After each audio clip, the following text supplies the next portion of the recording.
How many times tonight have you said McKnight was right? I am so pumped for McKnight tonight. See if you can work out why it infuriated me.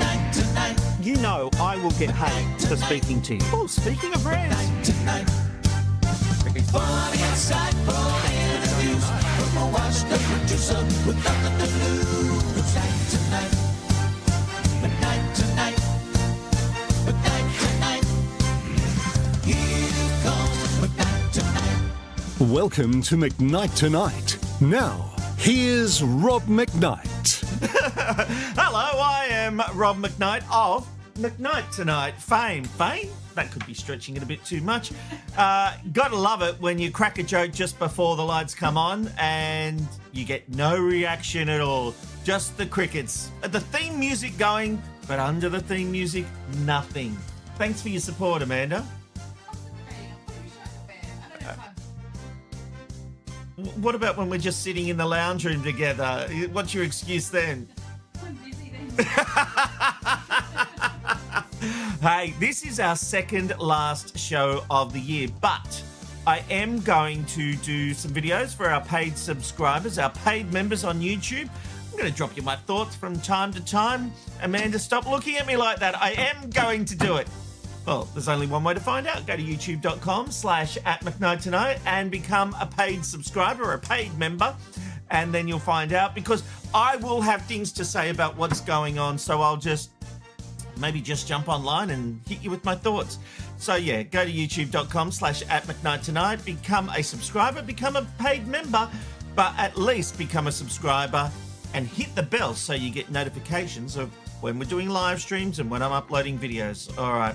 And please leave a comment, because I read them all and we'll be getting to your comments a little later tonight. Speaking of tonight, let's find out what's coming up. The so-called death tax is back on the table. Deloitte wants inheritance taxes and capital gains changes to help fix the budget. Plus, New South Wales pill testing descends into chaos. I'll explain why. In Rob's rant, I'll bring you a video that shows you everything that's wrong with Generation Z. It's the first day of the social media ban. Yep, we'll be talking about it. And we'll make sure to have time for a back-end quickie. All that and more in this edition of McKnight Tonight. Let's get into our hot topics. And the idea of a death tax is officially back on the table in Australia. Deloitte is proposing the reintroduction of an inheritance tax alongside a cut to the capital gains tax discount in a radical bid to repair the federal budget.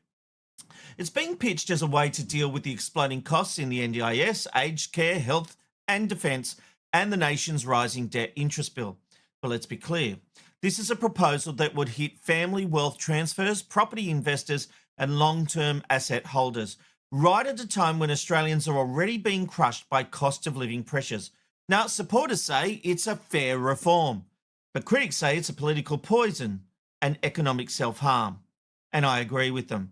Why every time we try to build wealth in this country do governments, specifically Labor governments, try to take it away?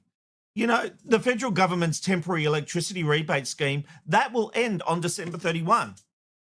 There's no further extensions planned into 2026. The government cited a shift towards more permanent cost of living relief measures, such as tax cuts, as the reason for the decision. But where does that help families? You know, my poor kids aren't going to get much when I die, but I don't want them to be taxed for the pleasure of receiving anything from me. I think it's pretty outrageous. You know, we should be able to pass wealth down, whatever little we've got, without facing big taxes. You know, that money is still there. It should be still part of the family. And why isn't big business being targeted? Every time there's a budget black hole, who has to pay it? You and me, not the large corporate entities. And I'm talking about companies with income of 100 million or more. Have a look at this, because the number of entities paying no tax in Australia was 28% in the 23-24 financial year. That's 1,136 companies out of 4,110, and that's according to the ATO.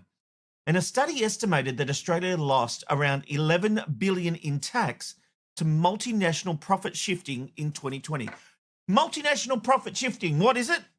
It's when they make their money here in Australia and they take it offshore and they don't pay tax on it. Now, in fairness, the amount of companies taking the lost revenue from tax has come down slightly. I think it was 34 or 36%. It's now at 28. But take the battle to the companies. Stop putting ordinary taxpayers in the firing line. I just think the idea of a death tax is outrageous. And you know what? And it's funny, Amanda's always said to me, you know what? We put all this effort into getting our super up. We know that the government's going to come for it. You know, they wanted to build wealth for retirement and not rely on the pension. But they're going to tax it. They're going to find little things and little bits. Oh, it's just to help us here. It's just to help us there. Take. We know it's going to happen. And once again, every time ordinary Aussies try to build wealth, the Labor government tries to take it away from them. Let's hit the big players. Forget about the little guys. I absolutely find the idea of a death tax outrageous. And I hope you do too.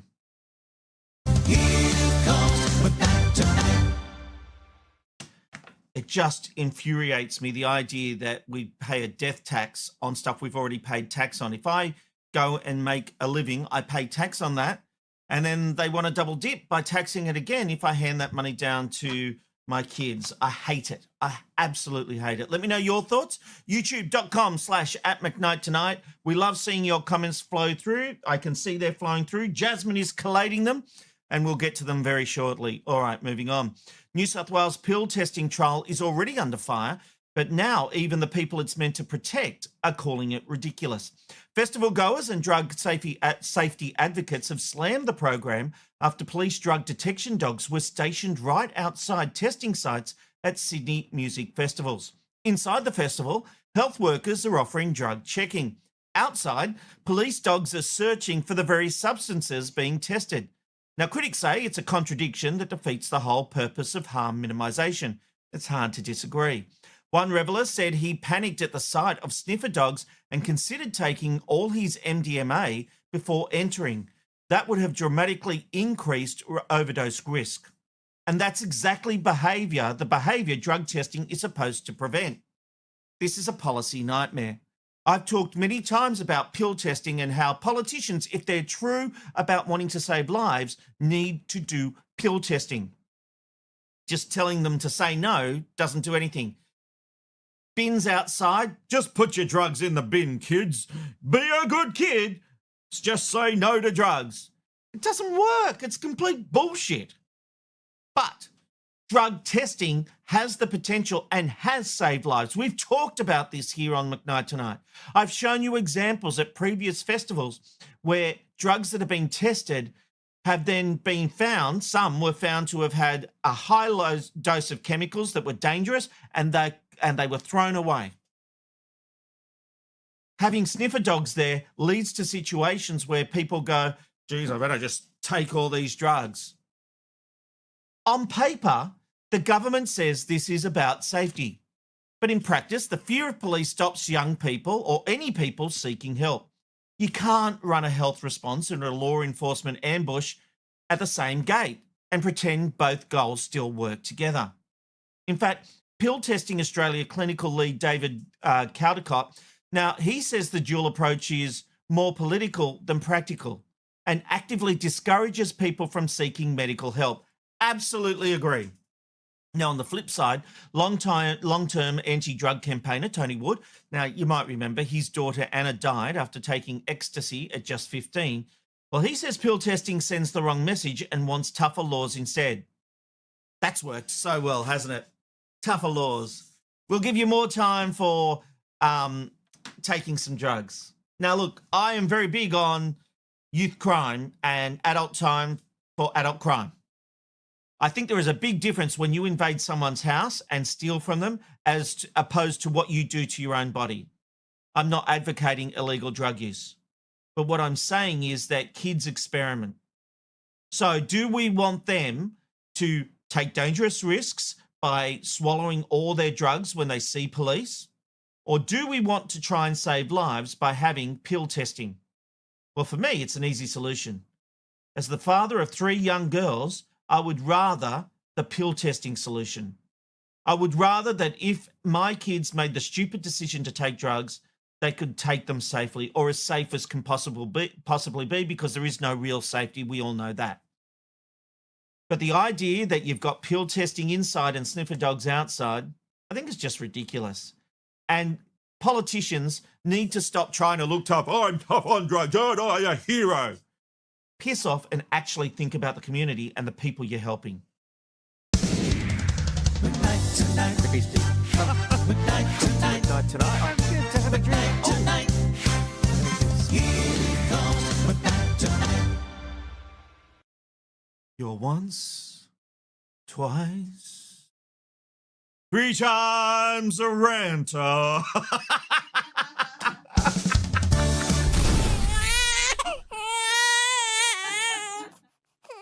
I just got a pity laugh. That was real. I got the pity laugh from Amanda. She went, ah, and looked at me like, ah, I'm laughing. That was genuine. Yeah, is that all you're faking? You can fake a lot of things, but never a laugh. Now, sometimes you see a video on the internet that just annoys you. Today I saw one such video. It's a video by The Times. It's a paper in the UK, and it's looking at the culture of Gen Z. Take a look. Should mental health days be a standard workplace benefit? Gen Z thinks so. Maybe you're tired of dragging yourself out of bed at the crack of dawn, or just dreading that awkward small talk in the office kitchen, or maybe you just really don't want to pick up the phone and that's what's giving you anxiety. If you feel that way, you're probably Gen Z, like me. According to a new study, 32% of 16 to 29-year-olds think mental health days should be a standard workplace benefit, and 28% think the 9 to 5 should be scrapped altogether. Working with strangers, picking up the phone and getting up early were amongst the biggest sources of workplace anxieties for young employees. And honestly, can you blame us? And the wish list doesn't stop at mental health days. Gen Z would opt for no emails after 6 p.m, fewer meetings and on-site therapy. Our generation gets a lot of stick for having high standards. One Kahoot survey even found that 62% of UK managers find Gen Z hard to engage with. But maybe these things are quite reasonable considering the world we grew up in. Living through a pandemic, socializing through screens, and navigating a world where burning out at work is rewarded. So maybe Gen Z isn't difficult. We're just reacting to the cards that we've been dealt and trying to transform the workplace into somewhere that fits the world we know. What a crock of shit. That is everything that's wrong with Gen Z. We have to do small talk in the office. Oh no! I have to pick up the phone. Oh no!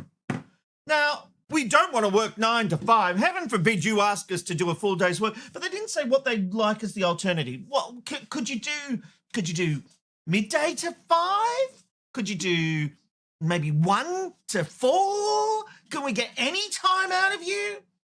We don't want to work with strangers. Welcome to the world.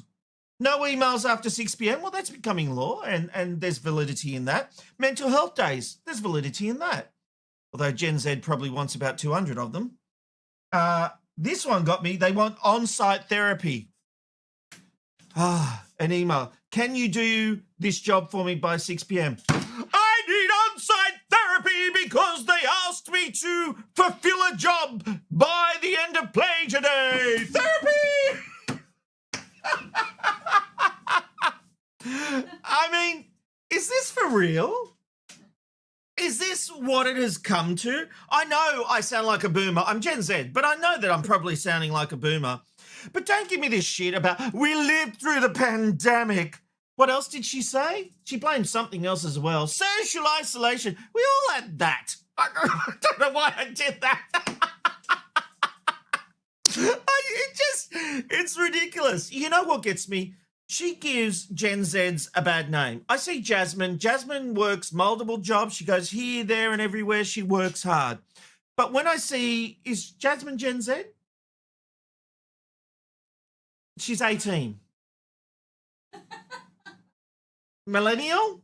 Yeah. Well, maybe the millennials are better than the Gen Zs. Jasmine's a good one. But this is absolutely ridiculous. I mean, it just feels like a piss take, but it's coming from the Times, the London newspaper, the Times. And she says, can you blame them? No wonder managers are finding Gen Z hard to manage. They're whingers. They wouldn't know a bloody hard day's work. I mean, you know, you think about kids who grew up during the war, you know, and the toughness they went through. These people think their world has come to an end if they have to make small talk with someone or pick up the phone. And working with strangers. Do they want a business where I can only work with people I already know? I mean, the world is screwed if this is what it's coming down to. That's the rant. God.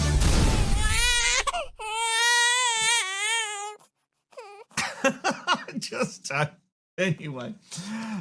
Plenty ahead on this edition of McKnight Tonight. We are going to talk the under-16 social media ban. It started today. My daughter has already gotten around it on a couple of apps, and we'll find out why it's not a good thing, and we'll see what's happened today in terms of implementing it. That's coming up shortly. I'll get to your feedback very shortly as well. We'll have a back-end quickie, and just for some fun, we'll have a random live shot of the day. It's the random live shot of the day.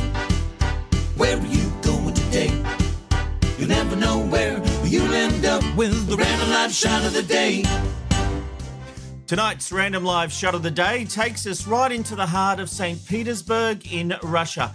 This is a 24/7 live camera streaming along one of the Nevsky Avenue. You know what? I wasn't going to say it, but I'm giving it a go. Nevsky Avenue, one of the city's most famous streets. People pouring up from the underground, locals heading home, and the raw, everyday rhythm of one of the world's most historic cities. Now, this camera overlooks one of the world's oldest shopping centres. It dates back to the 1700s. It was originally designed under the reign of Catherine the Great, rebuilt after World War II, and today stands as one of Eastern Europe's most iconic shopping arcades. Now, what makes this live stream special is how ordinary it is. No filters, no narrative, just people living their lives right now on the other side of the world. And if you ever needed a reminder that while governments clash and wars rage and politicians dominate headlines, ordinary people still just go to work, catch trains, and walk the streets. It's funny, whenever I think Russia, I think of Putin, but there are the real people just living their life, trying to get on with it. That is our random live shot of the day. All right, let's get to your feedback coming through to McKnight Tonight. We've got this one. Justine says, is Lynn McKnight getting a live show? Yes, she is, Justine. We've in fact got a bit of everyone here. It's like a full studio audience. Give us a hello, Mum. Hello. Isn't it funny? Amanda's mic wasn't really penetrating, but yours does. And for the record, Jasmine told me she is Gen Z, so she's one of the good Gen Zs. Eloise is over there. Amanda's doing that. It's the first time we've had a live studio audience like this. Matthew says, hey, Rob, I went to the zoo last week, but all the animals were asleep except a dog. Yep, it was a Shih Tzu. Shih Tzu. Are we just sending in jokes now? Is that what's happening? All right, Jeanette's got one for us. My parents work hard for their money. Yes. And they want me to look after, and they want to look after me for my medical needs. Yeah, I'm not a fan of this death tax at all. But let's see what other people are saying, because Matthew says, when you go to a retirement home and you have a lot of money, they make you pay for everything, and someone who has no money gets the government to pay for everything. Well, that's a distribution of wealth, and the government does subsidise people, although they're trying to get us to subsidise ourselves with the superannuation we've all been saving since, what was it? What are you laughing at? Oh, Mum. Oh, God, Mum's read the next bit of feedback. So she's jumping ahead. Can you just wait a moment, Mum? Yeah, otherwise you're out. She's having a laughing fit. My point was that with our super, which came in the 90s, we're now building up a wealth to be able to look after ourselves rather than wait. Let's get to the joke Mum's looking at. Own Your Crazy says, whoever inherits from Gina Reinhardt can pay all the death duty inheritance tax. Yes, I've got no problem with that, but it's the poorer people I worry about. Gareth said, well, I don't know why you found that so funny. Gareth says, all national governments are struggling to tax multinationals. Death taxes are a great way to lessen the impact of wealthy Nepo babies. Why not tax the rich? Poorer kids deserve a fair go. Yeah, but Gareth, I don't know that there's going to be a distinction between rich and poor. If there's a death tax, it's a percentage on everything. So just like the GST say, and I'm making it up, who's to say they won't impose a 10% death tax on everybody?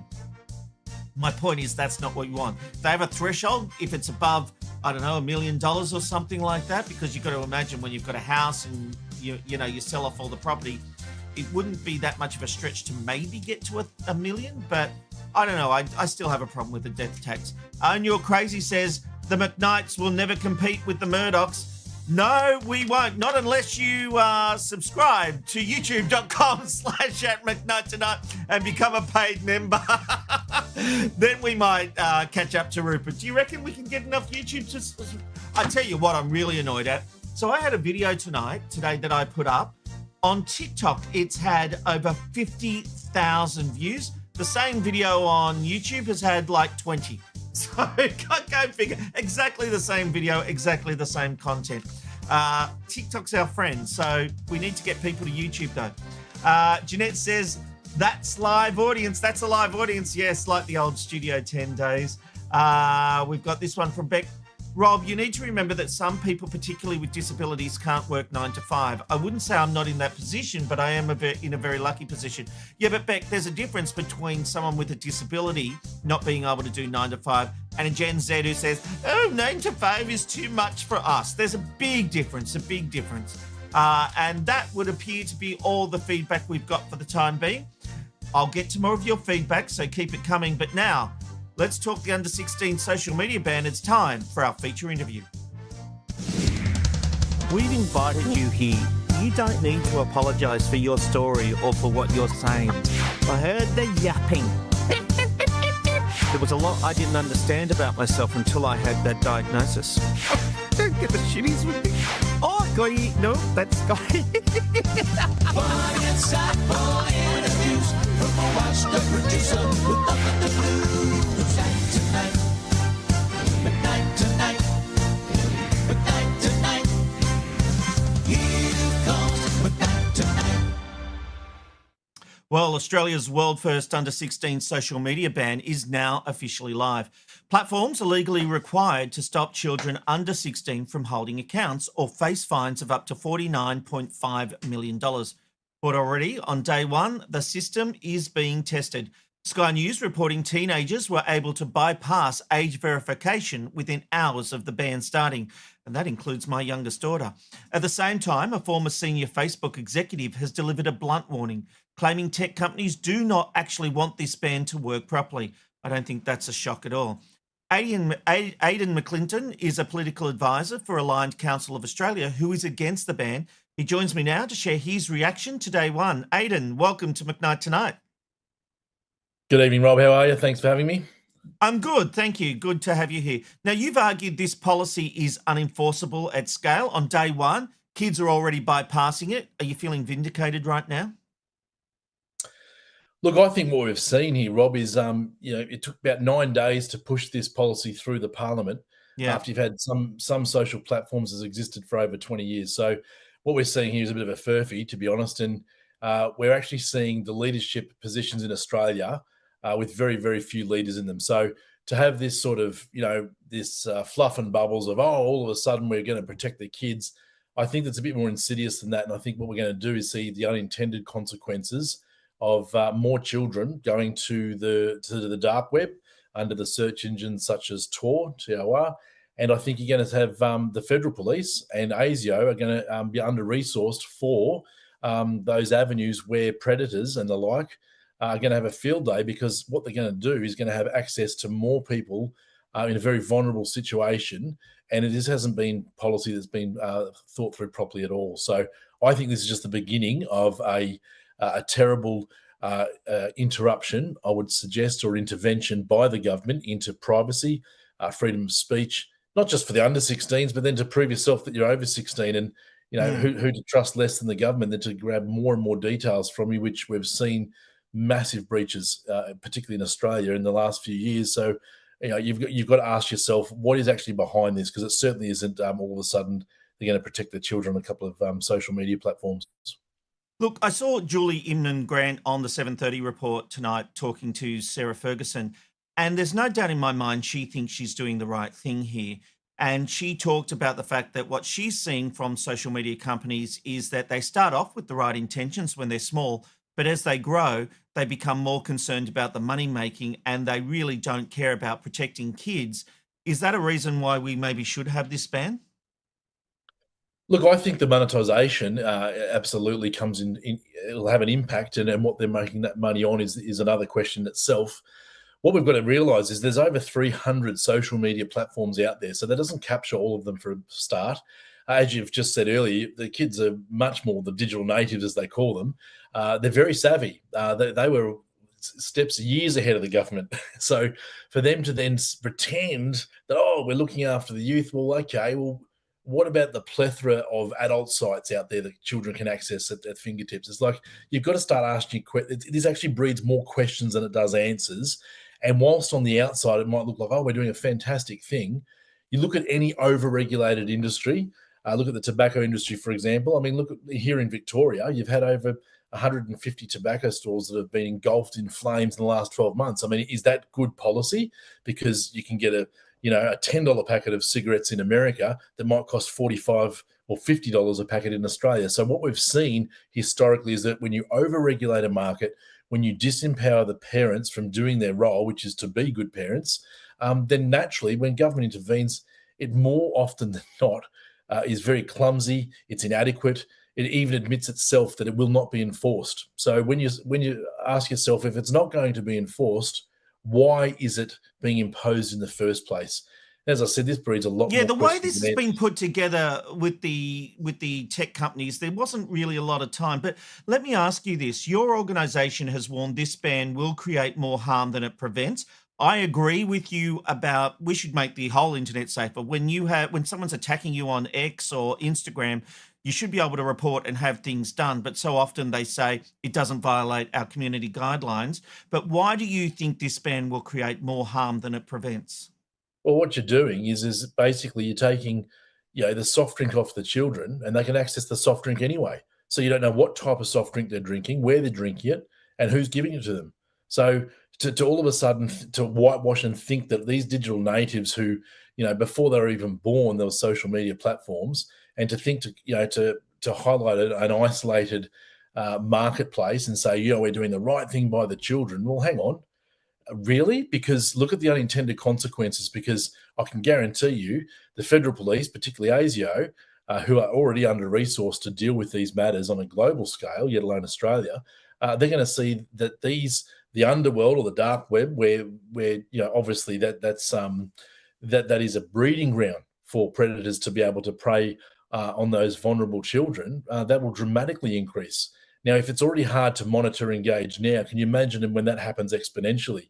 But more to that, I think we've actually, we've forgotten that we should be empowering parents, educating children and the parents. I've spoken to police myself, who I know in their line of work, who has said this is going to be fraught with danger. And of course, they can't speak up because they're not going to bite the hand that feeds. So we've seen policy on the run. It is flawed, and I believe that within 12 to 18 months, there'll be a parliamentary inquiry to the unintended consequences. And I think this is what happens when you get people who feel good on the outside. Oh, we're doing so well, so well. Well, what about your 100 pieces of legislation that are undermining children from growing up and being healthy? And, to over-regulate them and disempower the parent, unfortunately, it'll be the good parents and the good children that gets captured in policy like this. And people who want to circumvent the policy, as we've seen, it's already happened. I haven't seen too many kids that are worried about this. So I would be more concerned about the information gathering by the government to prove that you are over 16. And to me, they keep promising that's not going to happen, but I'm not sure that I believe it. And my daughter, my youngest daughter, I asked her tonight, how is she getting around it? She did facial recognition on Snapchat and it wasn't a problem. TikTok, it turns out she put in a false age ages ago because she wanted to use it before she was 13, Yeah, and absolutely. she has it. And that was an honest conversation we had, But look, Absolutely. last week we had a special edition of McKnight Tonight looking at the social media ban, and one of the panelists was Emma Mason. Now, you might know her. Her 15-year-old daughter, Tilly, died by suicide after being bullied online. She is a big supporter of this legislation. I want to play you a clip of what she told me last week in regards to the effects of taking kids off social media. Have a look. Social media is responsible for significant online harm and for harm to our children. I recognise that there are parts of social media that gives the illusion of connection, but I'm not sure I'm convinced of actual connection. And when people say that to me and they say, well, what about the marginalised, and what about those that are LGBTQI, or what about the neurodiverse? Well, I'm going to say Tilly was all of those things, and she was destroyed as a result of connection. Aidan, that's a mum with a lived experience. What do you think about those comments? Look, my heart goes out to her in the suffering that family has obviously gone through and still going through. Unfortunately, I think this is symptomatic of a much, much bigger picture. It's how we raise our children, how we interrelate to them. It's what we've seen on even mainstream access to shows and even Netflix and Foxtel. I mean, where do you actually draw the line? I'm not saying that social media didn't play a significant role in the tragedy that occurred. But what we're saying here is we're casting a net out that cannot catch the fish that the government say they are after. So to me, it's a bit like the working with children's check. It's a false sense of security. It's like, I've got a working with children's check, therefore I'm innocent. Well, hang on. It was a self-imposed questionnaire of whether or not you're a predator. So of course you're going to give the right answers to get that childcare children's check. And what, with another level of safety? And unfortunately, the government are going to put up this very false sense of security to parents, which will actually disconnect them from what their children are doing even further, thinking that all of a sudden this media ban is going to solve all the problems. In fact, it's going to create a lot more problems. It's going to be driven underground. There's going to be a further disconnect between parents and children. What we should be focusing on is educating children and parents, being open and honest about them, putting in mechanisms in place to prevent things like that. But you're going to get the bullying in the playground, online, through an email. I mean, there are so many avenues now where in which bullying occurs. Unfortunately, social media is just one microcosm in a much, much, much bigger dynamic. So I think we've actually got to take a good hard look at humanity and look at where we've gone wrong in the last 10, 15, 20 years, rather than just say, oh, we're going to cherry pick this and that's going to solve all our woes. It's not. The unintended consequences are going to be real. They're going to be harsh. And I would not be surprised, Rob, if I'm talking with you in 12 months' time from now saying, look what it's actually created. And this is why, unfortunately, it's the people behind the scenes who've got bigger agendas, accessing information, like, as you said, your daughter's facial recognition. Mate, we saw one of the biggest breaches in Australian history in Optus in 2022 of almost 10 million users with all their details. Now, can you imagine what's going to happen going forward now? And I just think that every time a government intervenes to try for your protection, I think you've got to ask a lot more questions. Look, I don't usually do this during interviews. I usually save feedback until after the interview, but I do want to bring in some because this is a topic that really gets people going. So I'm going to bring this one in from Gareth, who says, I fully support the under-16 ban as it sends a message to society about the dangers of social media. It also teaches kids at a critical age of the importance of in-person human connection. Does social media take away in-person social connection? Well, absolutely. I think it replaces it. It substitutes it, which can be very dangerous. But as like any form of media, you have no idea who, in most cases, it's a stranger on the other end of the line, whether it's through roadblocks or games. And there's a lot of insidious ways that some of these people prey on children.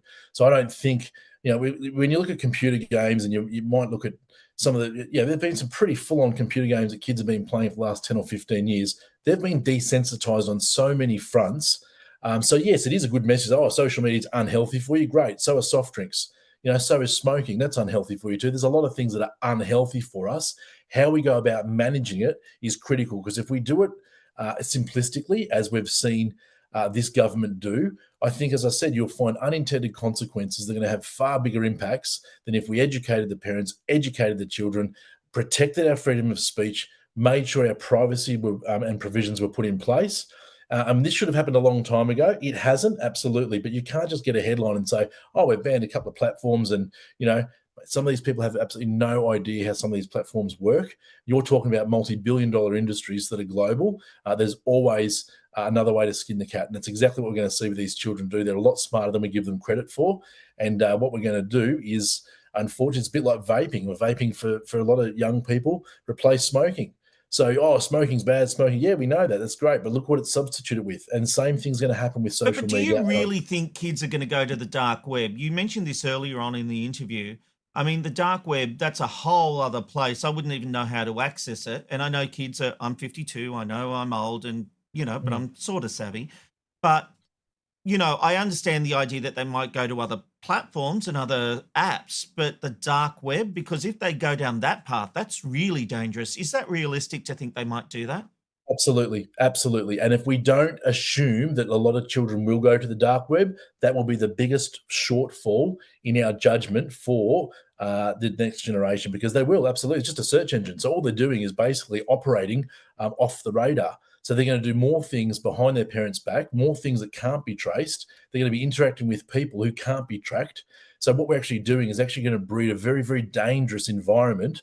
It already exists, but it's going to happen on steroids now, because we've seen that for every action there's an equal and opposite reaction. I think the opposite reaction here, as a result of flawed government policy, there'll be a lot more children that are vulnerable. And there'll be a lot more people, parents who are disconnected from what their children are actually doing. So at the end of the day, the children are going to substitute their addiction to social media. We should be talking about how to substitute it. How can we get fit? How can we eat healthy? How can we do these fun things and interact, and how to create social groups? If the government poured a little bit of money in actually doing tangible things with real outcomes for people's mental health and well-being, that I could understand. But when you're just saying, look, we're going to take a couple of soft drinks off the shelf, meanwhile you've got 10 more aisles and you wouldn't even know who there's at the checkout in the last 3 aisles, massively, massively dangerous environment. I want to bring in another bit of feedback, because it's really something that a lot of people, I've heard this argument a lot, and it's from Own Your Crazy. And he says, I was bullied at school because there was no internet. It didn't follow me home. That is a strong argument. Look, I think there's an element of truth in there, but so is a memory of what someone said to you at school. You don't just erase instantly. I think you're going to be sitting there looking at the roof and going through it and hearing it over and over again. Don't forget, just like they can switch off from a comment that was made to them, so too can they switch off on emails, internet, etc., etc. But unfortunately, we're living in this world where everything's in 60-minute cycles now. Whether it's news, whether it's updates, whether it's friendships changing in the playground. Things are a lot more erratic. They're more spontaneous. They're more stressful. And the internet was supposed to do the exact opposite. And I think what we've seen is the World Wide Web has made things a lot more stressful for people. As you said, as the gentleman said, that he was, you're bullied online as well. But this social media ban does not all of a sudden eradicate all online communication. As I said, you've got over 300 social media platforms. You've got telephone messages. You've got text. You've got, the letterboxes. I mean, there's so many forms and facets to get in touch with people. This is just one isolated microcosm that the government, I think, has chosen as a Trojan horse to, in fact, gather more data for people to restrict freedoms of speech and to intervene on what we can and can't see. And we've seen this. We've seen this in countries that have previously had freedom. And Australia's we've been very lucky for a very long time, but I think we are now entering a space in a short next 5 or 10 years where some of the freedoms will be taken completely out from underneath us, and we'll wonder where the heck that came from. And this is just one of those giant leaps towards a very dangerous environment. Yeah, there is a danger that the government knows everything I'm searching, and, there is no privacy. There was even some discussion that they might try to get rid of VPNs next, when VPNs serve a whole purpose about stopping scammers, being able to trace you, and not just going to other locations and bypassing geo-blocks, but there is a real benefit to VPNs. But I want to ask you one final question. This social media ban has essentially created a whole industry. There's an interesting article on Crikey, which I've just pulled up on my computer. Everyone got paid, how Whipper's pro-teen social media ban group cashed in on its success. So it seems to me there's a whole industry brewing despite the best efforts. And I did have the co-owner, I guess, for want of a better term, of 36 months on this show last week in that forum. But do we run the risk now that it becomes more than just trying to do the right thing, where these organisations are trying to cash in, so there's a benefit to them keeping this ban going? Oh, massively. And you go, as I said before, there's for every action, there's an equal and opposite reaction. So don't underestimate the amount of people that have windfalls out of this, how other social media platforms will, they will find other ways to circumvent and get there. This is a battle for the marketplace. And there is absolutely no way that anyone in their right mind can say that all of a sudden social media, I mean, what is social media? It's an exhaustive long list of that many platforms out there. Yet when you see legislation, it's a social ban for under 16s. Well, I can guarantee there's probably a handful of under 16s who are disappointed for about a day or two until their mates tell them how to circumvent it. So, the government's got to get real. They haven't taken any leadership on this issue. They've been sitting on their hands for the best part of 20 years. And to do this sort of, fairy floss statements about how all of a sudden they're protecting children, no, I don't buy it for a second. And I think we're going to see a lot more ramifications going forward. And, the Aligned Council of Australia represents almost 2 million Australians, and all the member groups that we represent, not one of them have come forward to saying it's a good thing. Now, that speaks volumes, because that's a very big percentage of organisations across Australia that are saying, I smell a rat here. This is not good. It's a 9-day policy that's been pushed through. And unfortunately, the unintended consequences, I think, will far outweigh the headlines that the government will make over the next 48 hours. Well, Aidan, I have a feeling you and I might be catching up next year to find out what's happened and see if any of your forecasts have come true. It's been a fascinating discussion. Thank you for your time tonight on McKnight Tonight. Likewise. Thanks, Rob.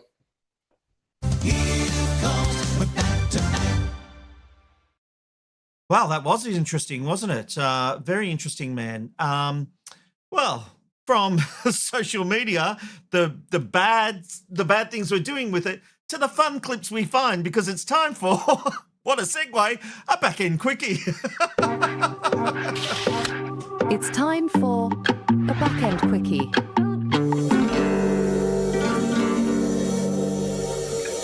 And tonight's back-end quickie has been sent in by Jason. You might know him as Own Your Crazy. And I've got to say, when putting the call out, Jasmine put the call out on social media today, on Instagram, to send us a back-end quickie.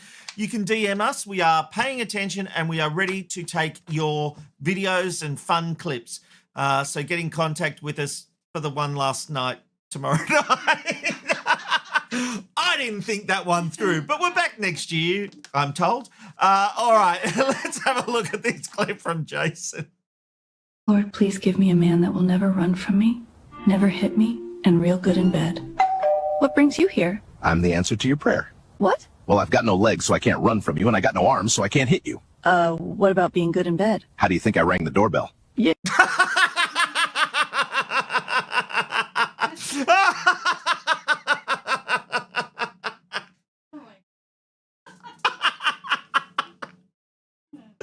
Jason, that was very good. All right, let's take a look at some feedback coming through to McKnight Tonight for this Wednesday night. And, it's Own Your Crazy. That's the one we had before. I was bullied at school because there was no internet. Matthew says the social media ban will not stop bullying. It's a very pointless thing. We had bullying before and we have bullying still. My wife is a teacher. Thank you, Matthew. We got this one from Gareth, who says, I fully support the under-16 ban. It sends a message to society about the dangers of social media.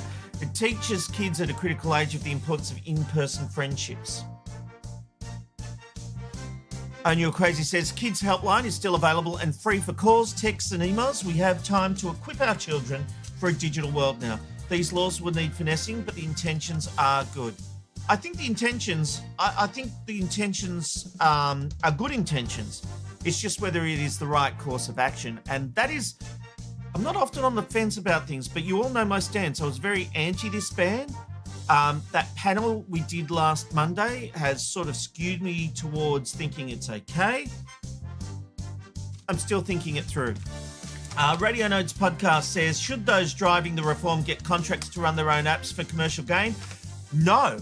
And that is the problem. I'm worried that companies like 36 Months are making a financial benefit from this. And I feel uneasy about that. Own Your Crazy says it's not like the social media platforms were ever going out of their way to do the right thing by society when their profit is to be made. That is true.